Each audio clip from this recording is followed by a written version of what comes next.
Stop moving! Officer, you need help? Stay back, sir, I got this! Hey! Get off me! Right now!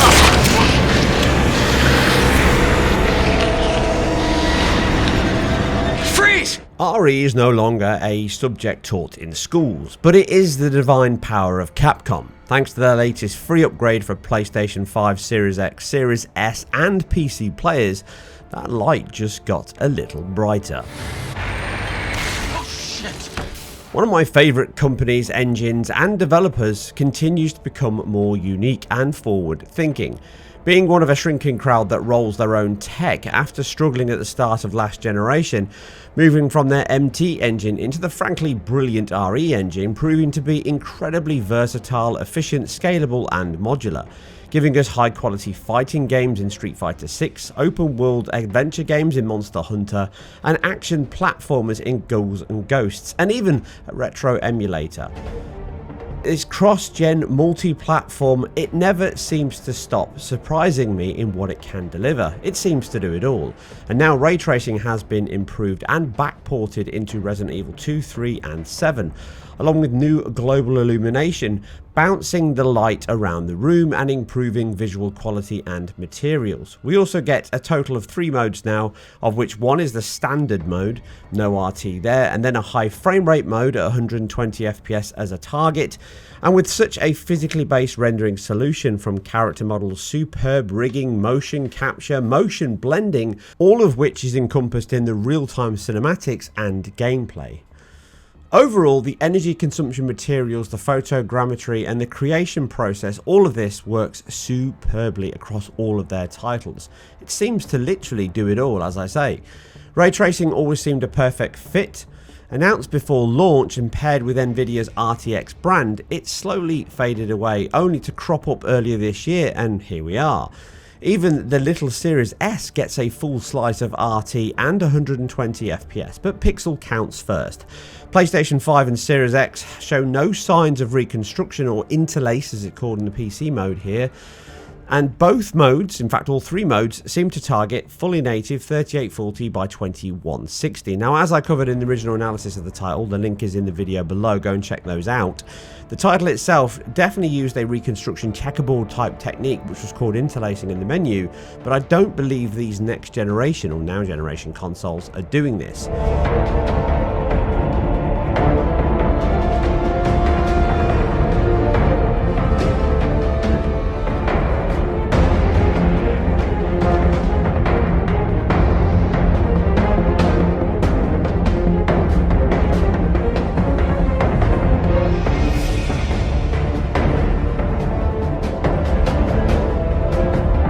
The 120 FPS mode still appears to be the same 3840 by 2160. There are slight reductions, it appears, to shadows and screen space reflections, but overall there's not a big difference here. There's always the caveat, it could be dynamic, but I did not spend a huge amount of time capturing loads of screenshots to get pixel counts.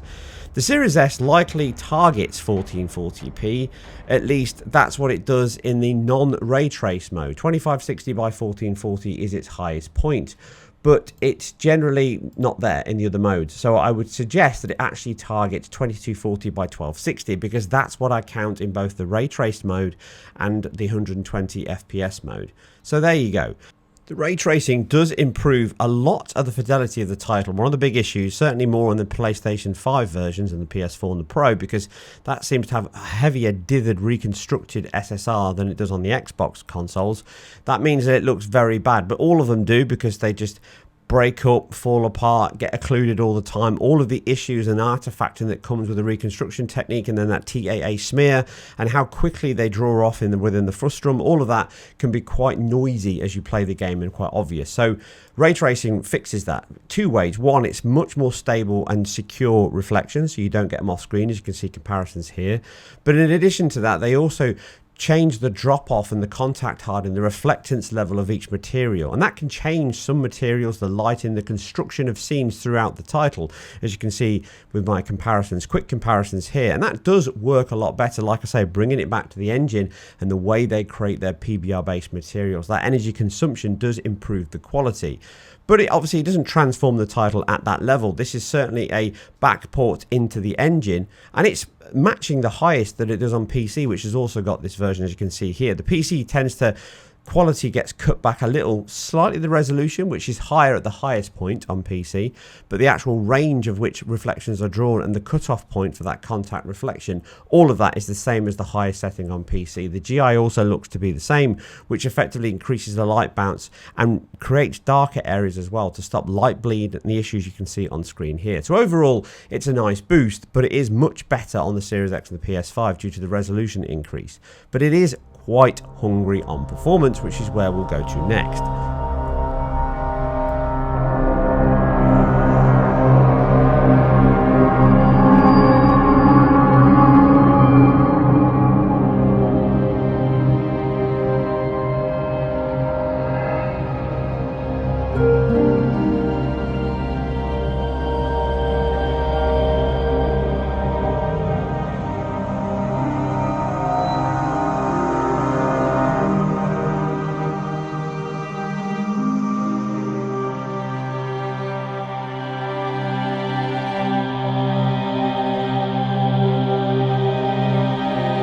So comparing this with the PS5, which is a reference to the Series X as well, and all console and PC versions, that kind of gives you an idea of what the impact ray tracing makes to the overall performance.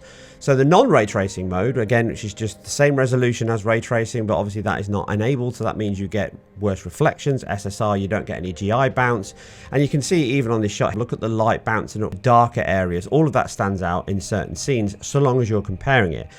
Now, I do need to caveat this video with a statement. Capcom have done everything absolutely correct in regards to options on these updates. No matter what the results or format I show you here, my cap is doffed, and I'm sure in regards to the Series S, it has been no mean feat.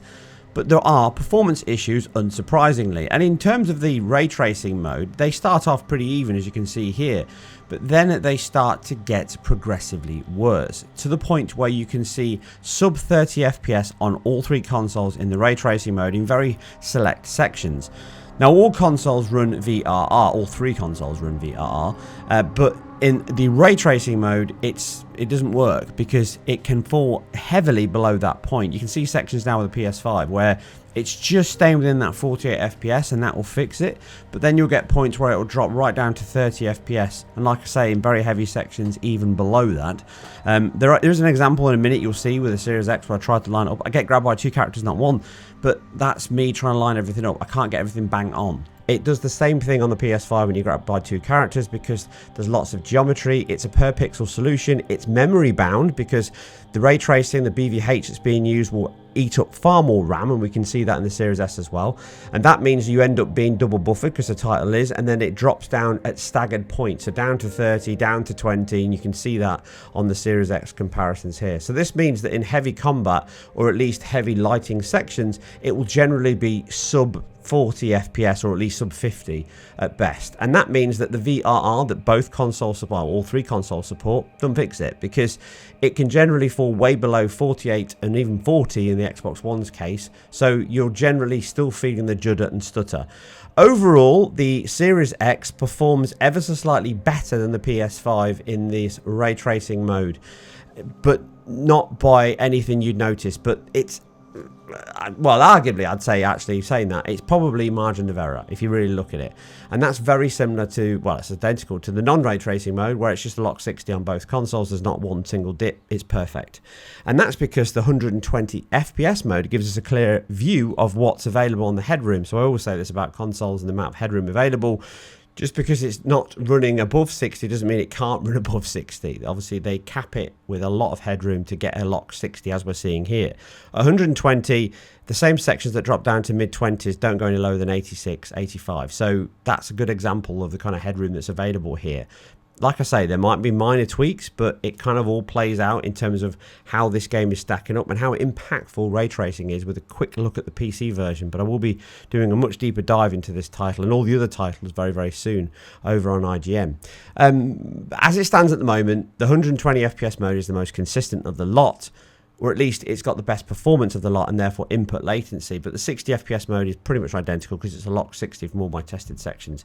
And looking at the headroom available, I doubt we're going to see any dips anywhere soon throughout the whole title, and I've finished this multiple times. The impact here is around 3 times. That's what it's taking away. You're 3 times faster not running ray tracing than when you're running ray tracing like for like, and that's copied over and carried over, slightly worse, slightly better at certain points on the Series S. So average 2 to 3 times faster if you turn ray tracing off, and that's similar to what it is on PC. It's very, very performant, even on an RTX card that I'm testing here. And it also kind of points towards the fact that it doesn't use dynamic resolution scaling, because the frame rate wouldn't be dipping as heavy as it was if it was allowed to scale anywhere below, 1440, 1080p even. All of that, if it was allowed to scale, it would probably fix it, because ray tracing is pixel bound. So because of the fact that it's a pixel based solution, therefore it would scale very well with resolution scaling. So like I say, I'm not ruling it out or a broken solution, but it doesn't look like it has it. So moving to the Series S, this is one where I said about the options. It's right that they've done this, but adding an option to cap the ray tracing mode to 30, I think would be good. Not take it away, don't uncap it, but cap it to 230, because it's predominantly a 30 FPS title. And if it was capped to 30, then you'd only get these occasional dips under. But the solution that they've done is probably, again, because it's memory bound. I said this at the beginning of the generation, or before it started, memory is a massive issue. If you ask a developer what they want, they'll always want more memory. The Series S is a good example of that. It's split pools, it's got terrible bandwidth contention. Even the Series X has a little, but it doesn't really bleed out into that area too much. But on the Series S, we see it, and that means that it's very memory bound, and we get dips just like the Series X, in fact, on the example I just showed you, where it's double buffered, same as a PS5, and therefore when it gets heavily bound, it's memory bound at this point. You can see up to 80 millisecond spikes, and that's because it just can't do anything else. VRR might help because it can flip a little faster, but it's not going to solve the issue. Therefore, you're GPU bound predominantly here. I'm sure CPU is getting hammered a little bit more with the ray tracing turned on. But overall, the Series S in ray tracing mode, it's nice that it's there. And it's, like I say, amazing that Capcom have done it on this little box. Because generally, this box is never going to run ray tracing. Once the generation really kicks off, it's just going to be left running 1080p titles. And some of them at 60 if they're CPU bound, because it's got a much faster CPU in that Zen 2. Aside that, it doesn't really do much else. The high frame rate mode is a good example. The 60 FPS mode is by and large locked 60. A couple of dips in some GPU sections when you zoom right into dense character models, lighting again, but overall it's doing a pretty good job, but no better than the Xbox One X was. In fact, it's worse. It's low resolution. That's 2880 by 1620. So it's a low resolution at 1440p, but it's pretty much the same output in terms of performance, and you wouldn't tell the resolution delta. The high frame rate mode is nice. Again, it can hold 120, but it's somewhere between 60 and 100 at best. So there are some definite deltas there to the Series X and the Series S, but overall it does the job. And Series S players don't really feel like they're missing out. They get ray tracing if they want it, they get high frame rate mode if they want it, and they get above 1080p resolution output. And it helps with a title like this. It's got a lot of dithering, it's got a strong TAA. All of that really, really helps. So overall, the Series S does a good job, but the ray tracing mode performance is very bad, worse than the Series X and PS5, which can have heavy dips. And that's the same as the PC. So the PC is not completely removed from this. So my RTX 2070 overclocked here. Remember, this title's not CPU bound. So my Zen 2700 is absolutely fine. It runs this title with loads of headroom left over. It's GPU bound. It's 100% of the time. It never drops below 100%. Utilization here is incredible. Like I say, the RE engine is a work of art. But that means that you're, on average, somewhere around 15 to 20% slower than you are on the PS5 and the Series X. The Series X being ever so slightly faster, like I say, is slightly faster in the ray tracing mode. 120 FPS mode, it's a wash. Or the PS5 just pips it, but there's not a lot in it. But comparing them to the PC and the PS5, there are points where they can dip and push out over and above. It's very, very close. I did change shadows here to medium, but I think shadows are high on the PS5 and Series X, so you can see a little bit dithering more here on the example. So again, there is that little caveat there as well, but overall performance is about the same, stroke 15% worse, depending on where you flip-flop. They're both sub 60, they both dip down to sub 30 at points in heavy action, therefore they feel the same to play. Outside of some weird E-metric where you can show off that you've got 8% faster than another piece of hardware, it's irrelevant. At this point, the ray tracing hardware in the RTX is certainly better, but I'm assuming that this is very much an AMD based ray tracing solution, therefore it doesn't operate quite as well on the RTX cards. Maybe Nvidia will patch it and update some drivers later on, but at the moment I would have expected a bigger gap between ray tracing on the RTX 2070 and the PS5 here, but it's an early days. The RE engine is pushing ray tracing more and more with GI and reflection, so there might be more to see here. Overall though, the performance is, like I say, close to, you know, 10-15%, not a huge amount in it, and it's certainly not as big as some of the ray tracing, sorry, non-ray tracing sections we've seen against PC, but it is quite interesting to see this kind of adaptation and where the RE engine will go this generation, because we're going to see a lot more of it. Overall, I'm very impressed with the update to RE2. It's a cracking game. It's one of the best remakes I've played in a very long time. I love it, but then again, I love horror and Resident Evil. And all of this, I hope you found it interesting, enjoyable, and informative. And if you did, then you can help me out by subscribing, sharing, join my Patreon for a few pounds or dollars per month. That really helps you get access to exclusive content. And obviously, you can see all my other work over on IGN as well. Anyway, I've got a dash, but I'll catch you all very soon on the next one. Let's stay away. I wish I'd come here sooner. You're here now, Leon. That's all that matters.